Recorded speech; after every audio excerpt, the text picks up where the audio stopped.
The heavy wooden door of the rusty lantern burst open with a rush of icy wind, and in that instant, every voice inside the bar froze as the woman stepped in, her face as still as a lake before a storm just moments before fate struck with a thunderous slap. No one in that bar knew they were about to witness the biggest mistake of their lives. Rebecca Hayes pushed the door closed behind her, exhausted, stepping into the tucked-away bar at the edge of Fort Collins, where old yellow lights hung in a haze of cigarette smoke mixed with the scent of burned wood.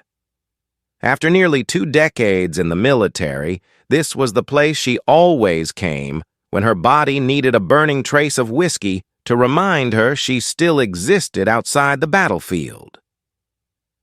Tonight was no different.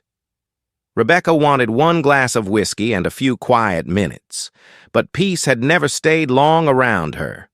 Bobby, the middle-aged bartender with salt and pepper hair, looked up when Rebecca placed money on the counter. He nodded, understanding this quiet regular better than anyone else.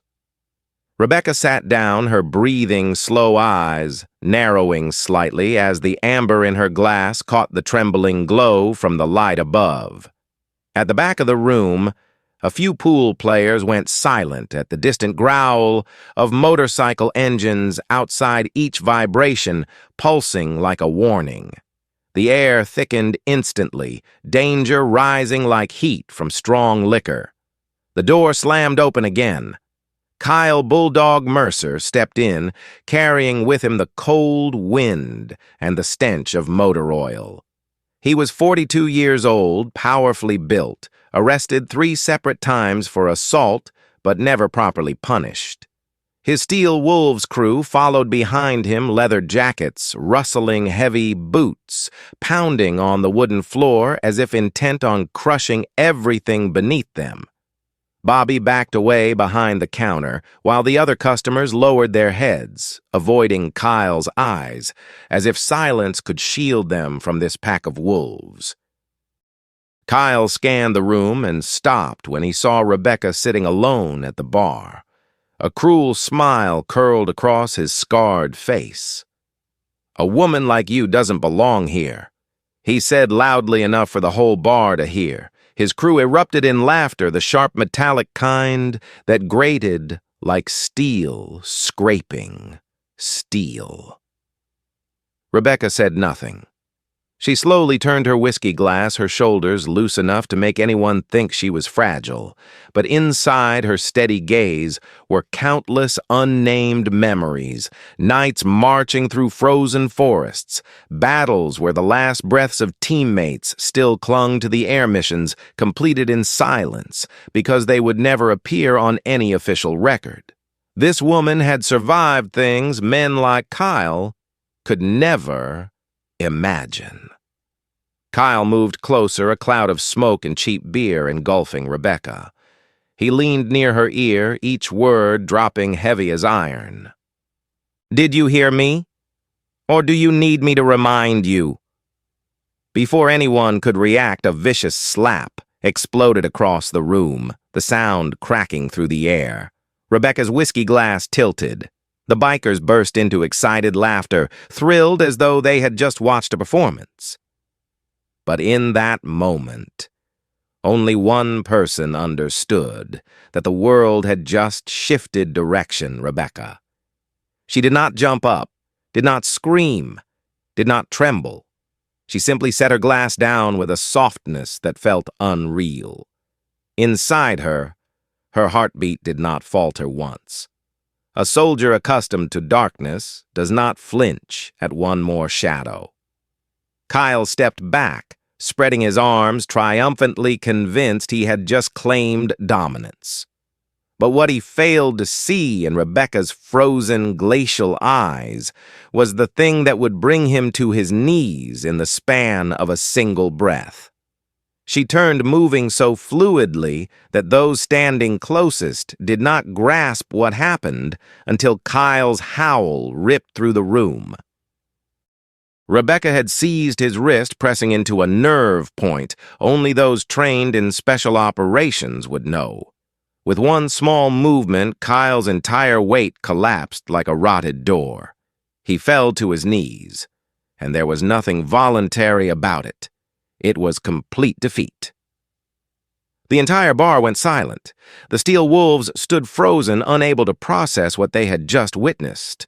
A slender woman had brought their leader down faster than their eyes could follow. Rebecca leaned to Kyle's ear, her voice soft as wind, but colder than a blade. "Touch me again, and that hand will never work again." Then she released him, laid extra money on the counter, and walked out. She never looked back. Kyle lay gasping on the floor, face burning with humiliation, while every person in the bar stared after Rebecca, stunned and afraid. They did not know who she was, but they understood one thing: this woman did not belong to the weak world Kyle imagined. Outside, the night wind whipped against Rebecca's face, carrying the scent of dust and a silent warning.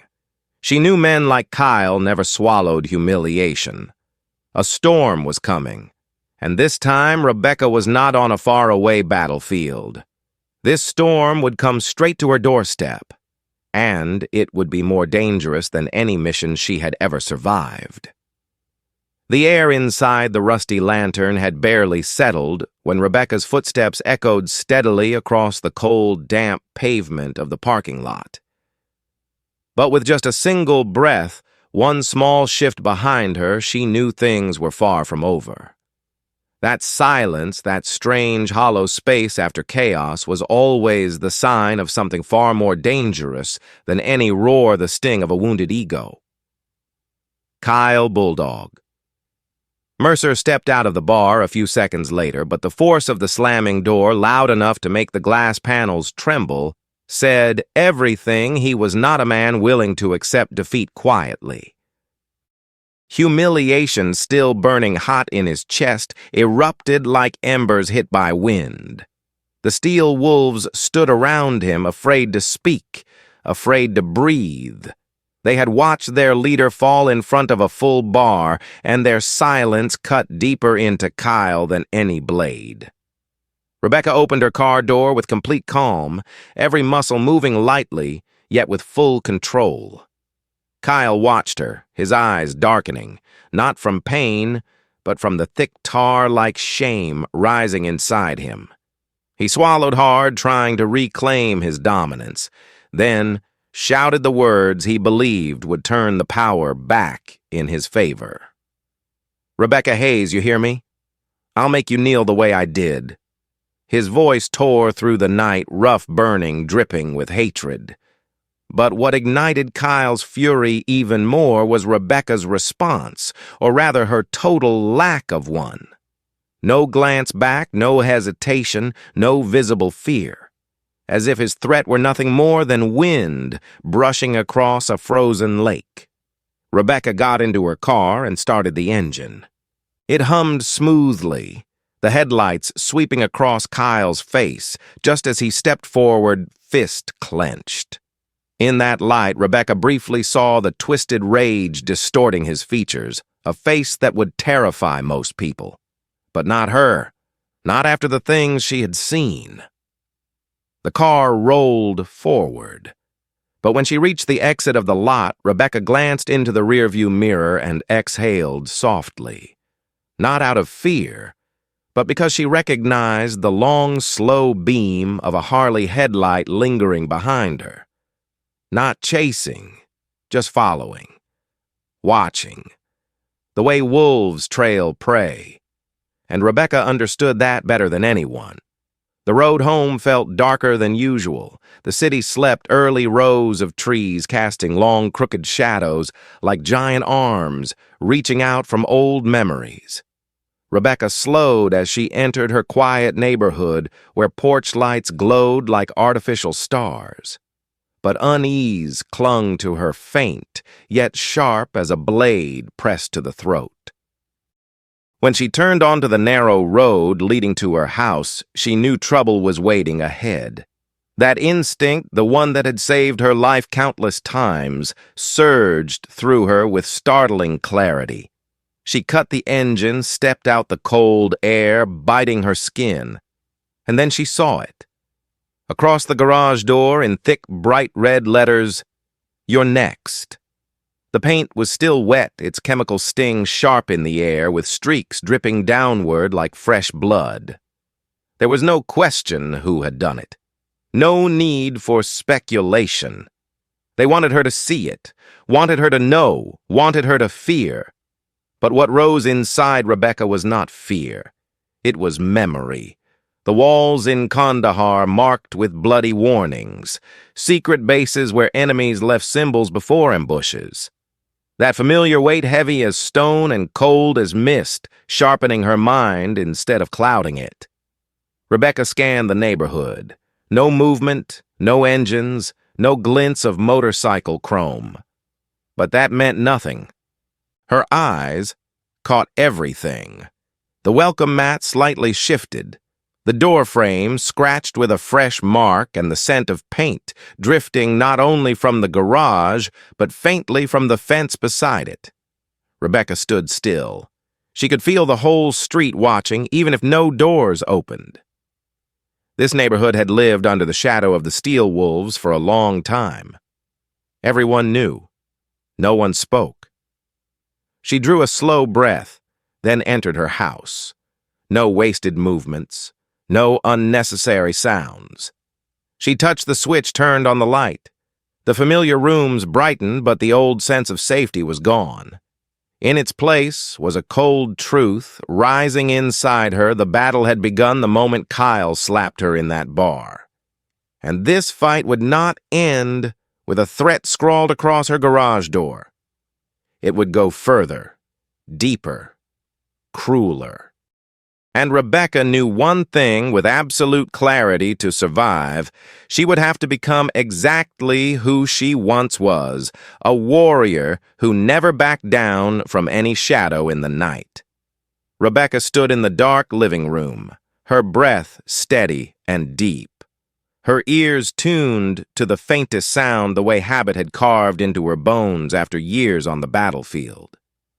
Nothing in the house was disturbed, but that untouched stillness only sharpened her vigilance. They had not come inside, but they wanted her to know they could. A reminder. A cold stroke from the edge of a blade. She stood alone in the dim glow spilling from the kitchen, her shadow stretching long across the wooden floor. Just then, the neighbor's porch light flicked on, and Mrs. Henderson stepped out in a thin robe, worry etched clearly across her face. She called softly, her trembling voice, carrying the fear of the entire neighborhood. Rebecca turned, paused for a moment, then answered with the calmest reassurance she could manage, telling her it was probably just kids causing trouble. Mrs. Henderson did not believe that, but she understood there were things one should not ask about. The light went off, and the neighborhood fell back into the heavy silence it had lived under for years, since the steel wolves claimed this place as their territory. Rebecca went back inside, opened a kitchen cabinet for a glass of water, then reached for a small wooden box hidden in the most discreet corner. When she lifted the lid, the metals inside caught the light brightening the room for a moment. They dragged her mind back through countless memories, scorching sand beneath her boots. During long marches, the thudding of helicopter blades overhead encounters where life or death balanced on a single breath. Rebecca once believed she could walk away from all of that, rebuild her life in this quiet town. But the red words on her garage had proven the opposite. Sometimes war found you right in the middle of peace. The next morning, she drove to the Larimer County Sheriff's Office. The old brick building stood solidly on its patch of empty land like a relic from a time when justice still meant something. Her footsteps echoed through a hallway that smelled of coffee and damp paper. The new recruit at the front desk looked up at her, then fumbled clumsily enough to drop the newspaper he was holding. Something about Rebecca always made people straighten their posture even when they did not know why. He told her to wait for a moment, then called into the back. Sheriff Dennis Calloway appeared shortly after, his belly pushing against a wide leather belt, an expensive pen clipped proudly to his shirt pocket, like a symbol of authority he believed he possessed. His eyes slid over Rebecca with the familiar look of someone who assumed quiet people were beneath him. Rebecca briefly explained the threat painted on her garage and the motorcycles lurking around her street. Dennis raised an eyebrow, his mouth twisting into a half-smile, not the kind that showed concern, but the kind that signaled he had already decided his answer. He scribbled a few careless lines onto a report sheet, deliberately writing the wrong address. Then he leaned back, voice dripping with dismissiveness, saying it was probably just kids goofing off or someone paying too much attention to trivial things. Rebecca's eyes sharpened, not because the words insulted her, but because she recognized the truth he was protecting them. He was not even trying to hide it. Rebecca did not argue. She simply repeated one sentence, clear and firm, like a command: "I want to file an official report." Dennis stopped spinning his pen, reluctantly signed his name, then shoved the paper toward her without bothering to look up. As she walked away, Rebecca heard the faint sigh of the young recruit, the sound of someone who had long known about the injustice here, but never dared to speak against it. Outside, she paused under the harsh sunlight. She looked out toward the small town stretching into the distance. Peaceful houses under a bright blue sky. But now to her eyes, everything was one color warning. From the moment Dennis dismissed her, Rebecca understood she was no longer facing only Kyle Mercer.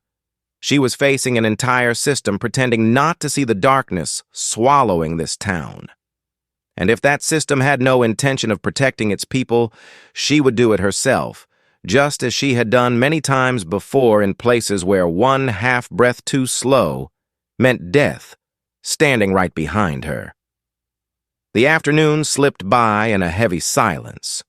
Rebecca drove to the Aspen Ridge Veterans Center, the place where she always found pieces of the memories she once believed she had left behind on the battlefield. The old red brick building sat tucked beneath a row of bare oak trees, its glass doors reflecting the faint sunlight, like the tired breath of those who once wore the uniform. Her footsteps were soft, yet each sound seemed to tap against memories she could never forget. Inside, the familiar mix of old coffee and damp wood made Rebecca exhale a long, quiet breath. Around the long wooden table sat faces she knew well, men and women who had survived humanity's deepest fears. Marcus Turner was hunched over the old coffee machine that had been rattling and sputtering for weeks. He looked up when he saw her, a friendly smile touching a face marked by pale scars. He called her Sergeant out of habit, and she shook her head gently to remind him that life had moved on from those days. But in Rebecca's heart, that past never truly faded. She sat beside Marcus, placing her hands lightly on the polished wooden surface etched with cracks of time. Marcus handed her the first cup, the moment the machine finally coughed out a stream of dark coffee. The steam rose, and she leaned in, inhaling deeply. That bitterness was the one thing that never lied, never changed, never judged. When the room grew quiet, Marcus lowered his voice, as if afraid others might overhear. He said that last night, while he stayed late to finish some tasks, he saw 3 Harley motorcycles circling the center at least 3 times. He recognized one Its rider was one of Kyle Mercer's closest men. His voice faltered for a moment, and every word fell heavy like stones. Not coincidence, not joyriding. They were scouting. A chill ran down Rebecca's spine, not from fear, but from confirmation of what her instincts had already told her the night before. There was no doubt now, the steel wolves were not only targeting her. They wanted their claws in this center, in the lives of people who had stepped away from gunfire, but still carried invisible wounds inside them. She looked around the room at the veterans who were laughing, joking, trying to live like ordinary people, and Rebecca knew they were more fragile than anyone realized. The afternoon passed quietly. Once everyone else had left, Marcus asked Rebecca to stay. He said he would remain to keep watch because he did not feel safe leaving the place unguarded. Rebecca met his eyes and saw determination there and the fear of a man who did not want to lose anyone else. She nodded, agreeing that they would stay that night and check the entire building. When the sun sank behind the mountains and the last light faded, the center transformed into a dark, uneasy structure. Rebecca and Marcus moved through each room, checking windows' locks, light bulbs, every entryway. By day, this place was a refuge. By night, it was a potential battleground. Their flashlights swept across long hallways, illuminating scratches on the walls like marks left by time and the souls who once walked through them. Wind whistled through cracks near the door, its hollow sound as cold as the breath of something waiting outside. Marcus stood guard at the main entrance, while Rebecca watched the back windows, her senses tuning into every shift of the world around them. Neither spoke, but both felt the same rhythm in their chests, the same tension, the same strange steadiness. They were returning to who they truly were, warriors keeping watch in the darkness. Then, the familiar sound, the sound Rebecca had heard all her life, rumbled from a distance. The deep growling hum of motorcycle engines, steady and deliberate, like a pack of wolves emerging from mountain shadows. Bright white headlights tore through the night. 5 Harley motorcycles rolled into the lot, forming a half circle around the center. Leading them was Kyle Mercer. He stood under the harsh yellow light, his face twisted by the humiliation of the previous night and the anger he had fed all day. Rebecca stepped out the door. Marcus tried to stop her, but she lifted a hand, unshaken, unmoving. She faced Kyle the way she once faced enemies across the fire-scorched sands of war. Her breath was steel, wide and cold, as the space before a battle. Kyle declared he would teach her what fear truly meant. His voice thundered with arrogance, but Rebecca answered with one sentence that froze him for half a heartbeat. Respect does not come from violence, and you do not have it. The air turned solid in that instant. A warning not shouted, but radiated. The bikers saw something in Rebecca's eyes that made them instinctively step back. Kyle, desperate to save face, spat out one final threat and signaled his crew to retreat. Engines roared, leaving behind the faint scent of gunpowder, like a promise of the war to come. As the night swallowed the fading rumble of engines, Marcus looked at Rebecca and saw what she tried to hide: worry for the others, not for herself. A storm was forming, and it would return here, stronger, crueler. Rebecca stepped back inside the center, the door closing behind her, and in that moment she knew her life was about to enter the fiercest chapter since the day she walked off the battlefield. Night fell over the town like a mourning shroud. Rebecca drove home after the confrontation, but her mind was still back at the Veterans Center where Marcus's eyes had held a worry he never voiced. She understood that fear. It was not fear for himself nor fear for her, but fear for the people who had spent their entire lives trying to find a fragile slice of peace, now standing on the edge of a new wave of violence they no longer had the strength to endure. Rebecca told herself she had to act before the storm swept everything away. She arrived home long after the hour Kyle had retreated. The street outside was so quiet, it made her even more tense. Wind moved through the trees, dead leaves scraping along the pavement. Stepping inside, she turned on the lights, then immediately checked every room with the precision of someone who had spent years living between tunnels and shadows. The house was intact, but the unease clung to her, like the long shadow of a soldier who knew the mission was not over. Rebecca sat at the kitchen table, her gaze settling on the small wooden box that held her medals, trophies she rarely opened. But tonight, they felt like reminders. She had lived through fire crossed the boundary between life and death. More times than she could count faced enemies far more ruthless than Kyle. Yet her heart still beat. Her hands still held steady. Would it be the same this time? Or would this be different because this battle was unfolding among people she wanted to protect? The next morning, Rebecca drove past the neat rows of small houses, flags fluttering at every corner. But beneath that peaceful picture was an unnatural silence, the silence of fear woven into the ground. People knew about the steel wolves, knew the shadow they cast over the entire town, but they kept their heads down because no one wanted to be the next target. Rebecca looked at the homes and felt anger rising not at their fear, but because they deserved more. A town should not be held hostage by a handful of thugs. She stopped in front of the Larimer County Sheriff's office again. The old sign hung crooked, the windows covered in a thin layer of dust. Inside, Rebecca hoped for a message, a response, any sign of action from Sheriff Calloway. But his desk was empty, just a worn swivel chair and papers scattered carelessly. When the young deputy stepped out, he avoided her eyes as if apologizing without words.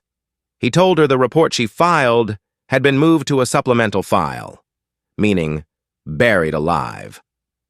Rebecca stared at the empty space in front of her for a few seconds. No anger, no raised voice. Just a cold silence so heavy it made the young deputy shiver. She walked out of the station sunlight, cutting across her face like a cold blade. And she knew this clearly. The system built to protect people had rotted from the inside. People like Calloway were no longer shields against violence. They had become weapons for it. This town had no one left to stand up for it, except her. On the way home, Rebecca slowed when she passed the small houses. Children played in the yards, adults watered their gardens, but behind every movement was a quiet caution. A family pulled their door shut the moment a motorcycle passed. An elderly woman froze at a loud sound, looking around as if searching for an escape. This town had lived in fear for far too long, and Rebecca knew silence would not save them.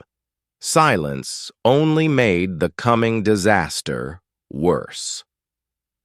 As her car reached the final corner, she glanced at the rearview mirror. In her mind, she saw the brick wall of the Veterans Center, then Marcus's determined eyes, as if he were speaking without words. Do not let them win. Rebecca tightened her grip on the steering wheel. The resolve of a soldier rose in her again, not like a sudden flame, but like embers burning, slow and steady, refusing to die. This time she was not fighting for a classified mission or a command handed down from an unseen superior. This time, she was fighting for the people she called family, fighting for the town that gave her a home, fighting for the dignity Kyle tried to trample. And deep in her mind, where her sharpest instincts lived, Rebecca knew one truth: with absolute clarity. The real battle was about to begin. No more warnings, no more threats. The next confrontation would be bigger, more dangerous, more brutal. The storm was coming, and this time it would swallow everything if she did not rise before it was too late. That morning, the Aspen Ridge Veterans Center greeted Rebecca with an eerie sense of normalcy, as if the place had not been stalked by darkness the night before. But when she stepped inside, every smile from the veterans, warm as they were, carried a trace of exhaustion. People who had survived the deepest horrors of war understood something ordinary. Civilians never could. Sudden peace was always the sign of an approaching storm. Rebecca sat at the table with them, listening to short stories and forced laughter. But in each pair of eyes was the same thing she herself was trying to hide: unease. The motorcycles from the night before had not merely passed by. They had been scouting, measuring, choosing. And she knew they wanted to send a message to show that no one would be safe if they dared to defy Kyle Mercer. Rebecca kept the atmosphere steady, but inside, every muscle in her body was pulled tight, like a drawn bowstring. By noon, when most of the veterans had gone home, Marcus Turner pulled Rebecca into a shadowed corner near the window. His face had darkened, his eyes sunken with sleepless nights. He said there were rumors the steel wolves were gathering in larger numbers than usual on the north side of town. Rebecca listened, feeling a long, cold shadow stretch through her chest. But Marcus continued, speaking quickly as if trying to say everything before it was too late. He knew where they would strike first. He looked directly at her eyes, burning with a truth he knew she did not want to hear. They would strike the center, not to get revenge on her, but to destroy her by hurting the people she most wanted to protect. Rebecca felt her chest tighten, not from fear, but from understanding that Kyle had become far more dangerous than she expected. He was past impulsive violence. He was calculating, and his target was the one place that made Rebecca vulnerable: the people inside this center. As the late afternoon faded, Rebecca and Marcus checked every door, every lock, every window latch. Wind rushed through the long hallways, creating a hollow, chilling howl. The building, once warm, now felt like a small fortress, one far too fragile to withstand a pack of wolves. Every dark corner felt like a crack they could slip through. Marcus glanced at Rebecca and saw her standing still, staring into the empty space, as if she were measuring the distance between life and death. He wanted to say she was not alone, but the words never came. Because in the darkness outside the window, he heard the sound he feared most. Motorcycles, not one, many. The engines were thick and steady, the sound of a battle drawing near. Rebecca spun toward the window. Headlights tore through the night, flooding the parking lot with white glare. 5 Harley motorcycles emerged from the shadows, forming a cold half-circle around the building. Marcus froze. Rebecca moved slowly toward the front door, her breath settling into the rhythm of a soldier preparing for combat.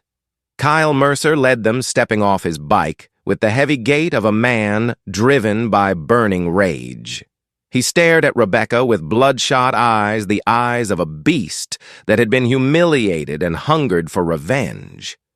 He shouted, his voice scraping like metal being ground down.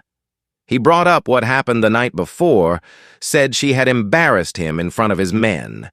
He wanted to reclaim his pride.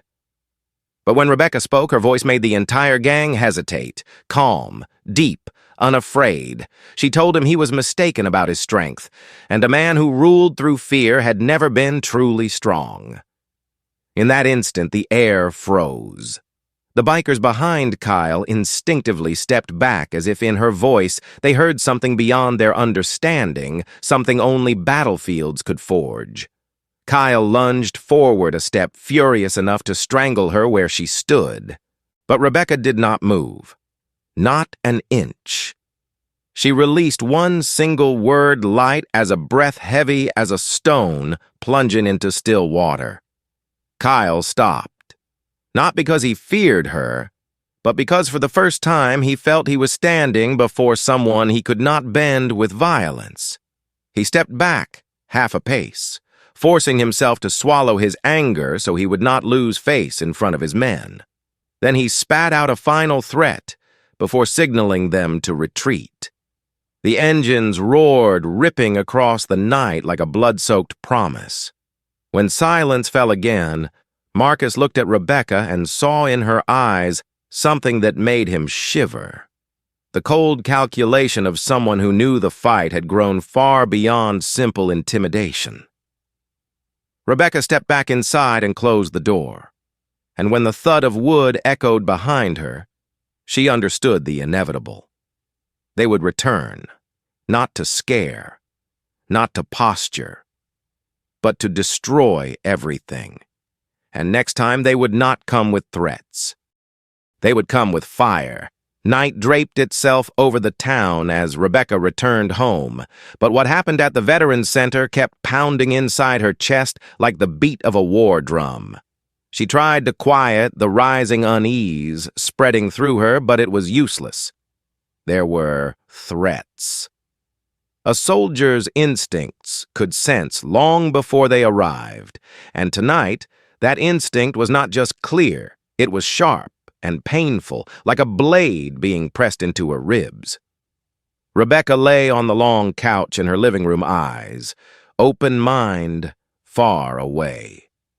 She replayed the look in Kyle's eyes as he left a look twisted with hatred and desperation, the look of a man who had lost everything in front of his followers and would do anything, absolutely anything, to reclaim control.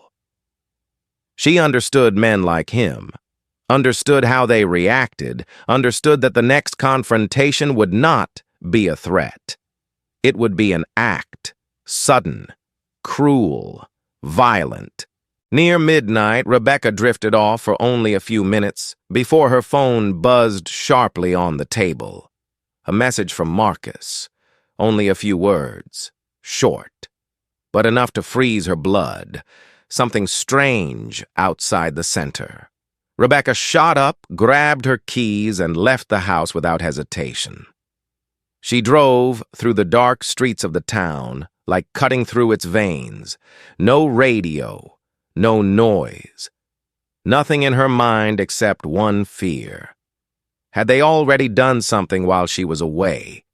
But as her car turned onto the narrow road leading to the center, she did not need an explanation.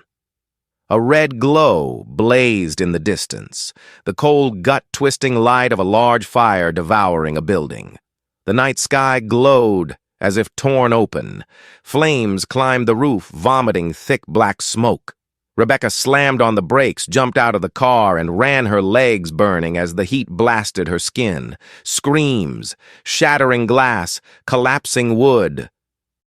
Marcus lay slumped near the parking lot, one hand shielding his face, the other arm burned raw and red like coal. Rebecca knelt beside him, gripping his shoulder. Marcus exhaled sharply, his voice broken. They threw gasoline bottles and laughed.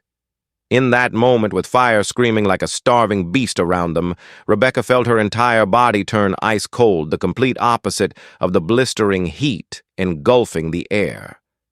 Not fear, fury.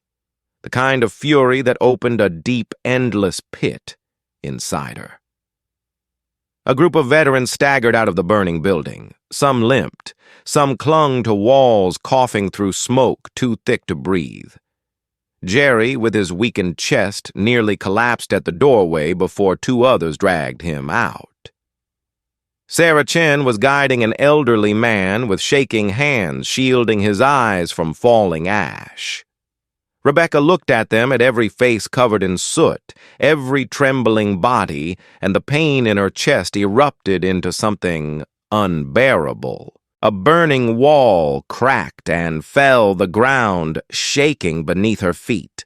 Rebecca tightened her grip on Marcus. He looked up at her, his eyes shining with fierce resolve, even through the pain. "Do not let them win."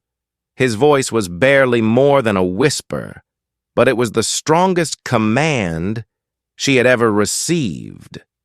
Sirens wailed in the distance, but Rebecca knew those sounds meant nothing. They were coming to put out what was left. They had never arrived in time to stop the attack. No one in this broken system had ever truly tried to stop the Steel Wolves. From this moment on, the war belonged to Rebecca and to the people standing behind her.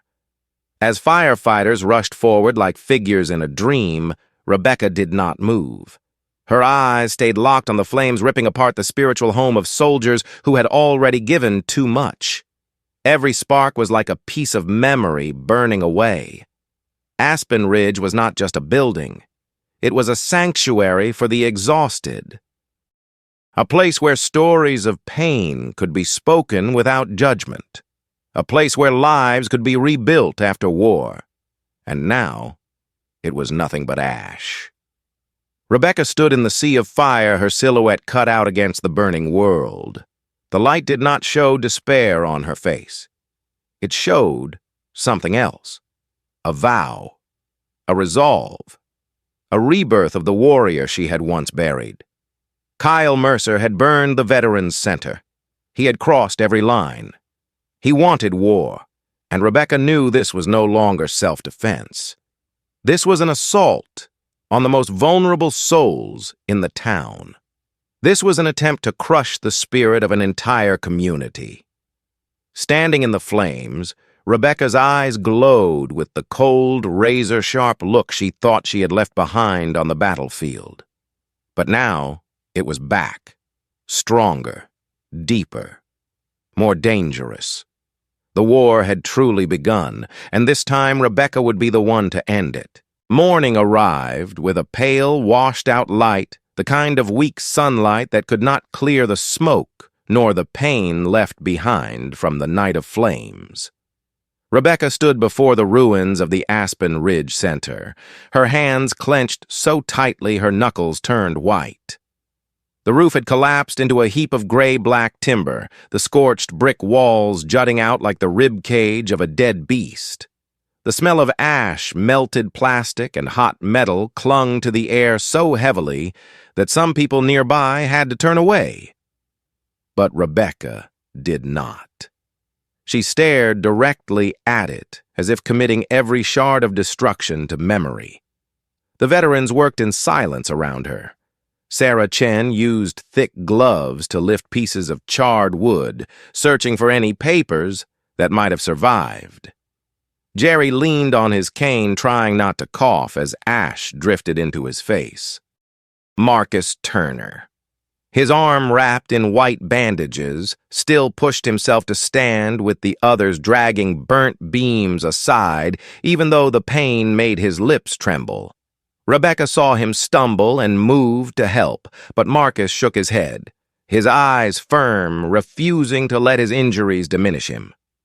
They had all lost too much. They had lost their second home. But they still had each other. Across the street, a few townspeople stood watching, arms wrapped around themselves, eyes filled with fear and a quiet, shapeless guilt. They knew what had happened. Everyone did. But no one dared speak it aloud. Their silence was no longer simple cowardice. It had become a weight hanging over the entire town, making every breath heavier. An elderly woman brought coffee to the veterans, set it down, and walked away without a word. They wanted to help, but they had grown too used to bowing their heads, too used to pretending they did not see the darkness lurking behind them. Rebecca looked at them, and what hurt her was not their silence, but the fear that had seeped into their bones. Kyle Mercer and the Steel Wolves had subdued this town not through violence alone, but through repetition. Violence, repeated long enough, becomes habit. And Rebecca knew one truth: that habit had to be broken now. A gust of wind shook a burned support beam, making ashes drift down. Sunlight sparkled across the ruins as if mocking them. But Rebecca did not lower her head. She bent down and picked up a half-burned picture frame. Inside was the photo taken on the center's opening day, the veterans smiling brightly, their eyes still young, still hopeful. Her hand trembled slightly as she brushed the ash from the glass. A thin layer of soot, but enough to blur the image exactly the way darkness had slowly blurred the hope of this town over the years. At that moment, a police car pulled up and stopped. Not the sheriff. The young deputy from before. He walked over with a small notepad in hand, his eyes shifting between Rebecca and the ruins. He asked her a few procedural questions, but his voice shook. When Rebecca told him that what he was writing down would not change anything, he lowered his head. He knew she was right. This report would be shoved into a dusty drawer like hundreds of others involving the Steel Wolves. Justice no longer lived anywhere within this system. When he left, Rebecca returned to the veterans who had formed a silent circle around her. No one spoke, but their eyes asked the question they could not voice. How do we rise from this? Rebecca did not answer immediately. She walked to the half-burned wooden table and picked up the wooden box she had brought from home. She opened it. Inside, the metals gleamed even through the surrounding ash. That small light was bright enough to make everyone pause. Rebecca looked at each person, her eyes serious, but not cold, strong, but not harsh. She told them she had served nearly 2 decades, commanded units under siege-led soldiers who believed they had no hope through hell and back. She told them true strength did not lie in a gun, but in the will to rise again. Then she ended with a sentence that made the entire circle tighten. We are not seeking revenge. We protect. We protect ourselves, we protect each other, and we protect this town. We will not let them burn anything else. Marcus nodded first, then Sarah, then Jerry, then everyone. No slogans, no oath. Only the meeting of their eyes, enough to know a new force had risen from these ashes. From deep within Rebecca, another fire ignited. Not the fire of hatred, the fire of responsibility, of rebirth. Kyle believed burning the center would break them, but he was wrong. He had no idea that people who survived war do not fall to ashes. They rise from them. And Rebecca knew the battle had entered a new chapter. A chapter in which, for the first time, Kyle would no longer be the hunter. He would become the hunted. The days following the fire passed in an eerie silence, the kind of silence that told everyone the town's fragile peace had officially collapsed. But for Rebecca, this was not a time for grief. It was the breath before a counterstrike. And when the first light of morning spilled across the scorched yard behind the ruins of Aspen Ridge, she knew it was time to set things back on the path they were meant to follow: resistance. The veterans gathered in a circle on the empty lot behind the center. The air still carried the smell of ash, but their eyes no longer carried darkness. Rebecca stepped into the middle of that circle with the posture of someone who had once led soldiers through places the map had not yet named. No slogans, no introductions, just one sentence that brought the entire space to a standstill. Starting today, we begin again, and we prepare. Training came first, not the loud, rigid drills of the military, but the distilled lessons of thousands of hours in real combat: how to move without sound, how to maintain balance under sudden attack, how to use an enemy's own weight against him. Rebecca chose Marcus as her demonstration partner. Despite the bandages on his arm, he stepped forward, knowing this was no longer a matter of choice. Rebecca shifted her stance, lowered her center of gravity, and with a single controlled movement, Marcus found himself on the ground. Not hurt, but shocked enough that everyone understood this was not what they had learned before. This was the truth of battle.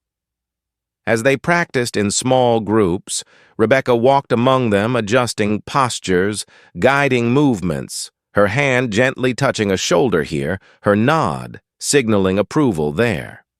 The veterans slowly regained the rhythm of their bodies, their steps steadier, their eyes sharper. Occasionally, a burst of laughter rose when someone misstepped and fell, but that laughter carried life, the kind the center had been missing for far too long. It sounded like people reclaiming themselves. Sarah taught quick first aid techniques for emergency injuries.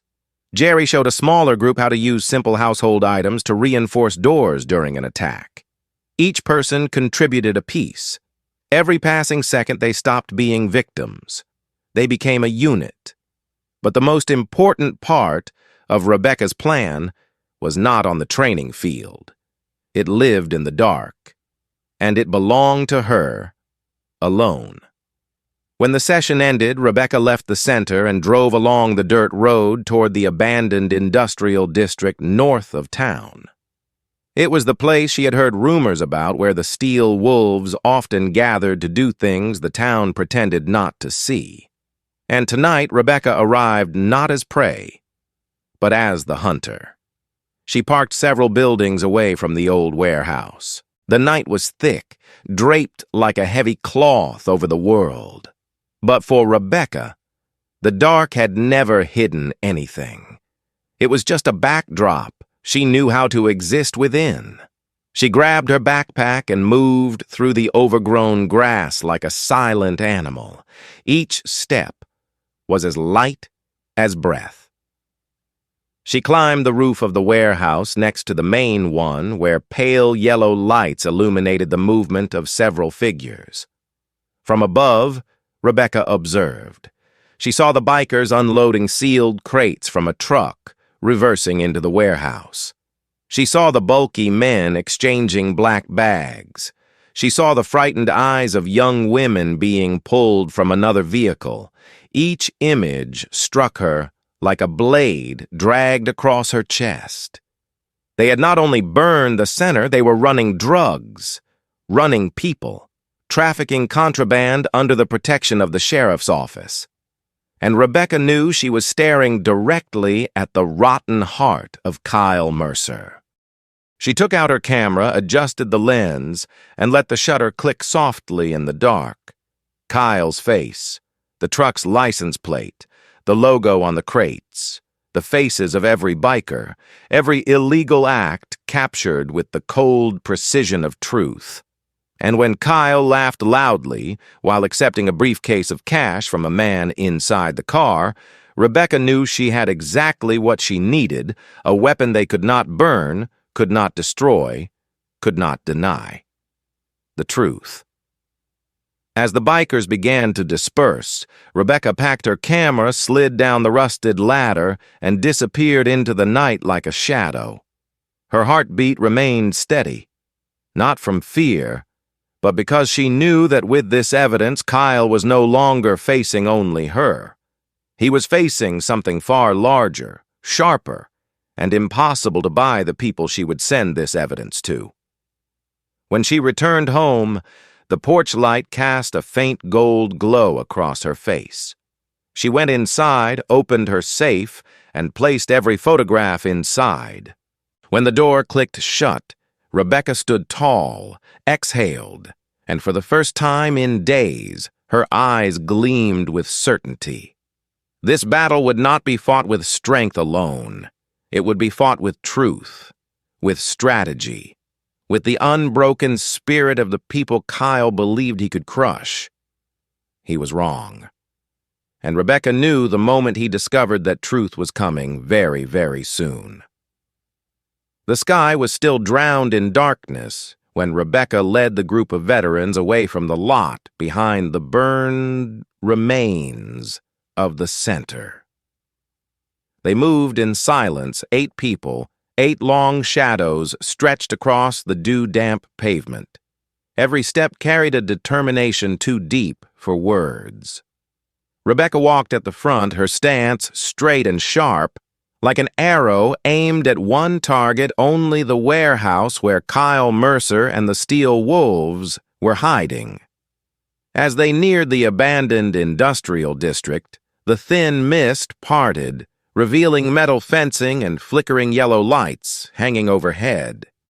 Rebecca raised her hand to signal a halt.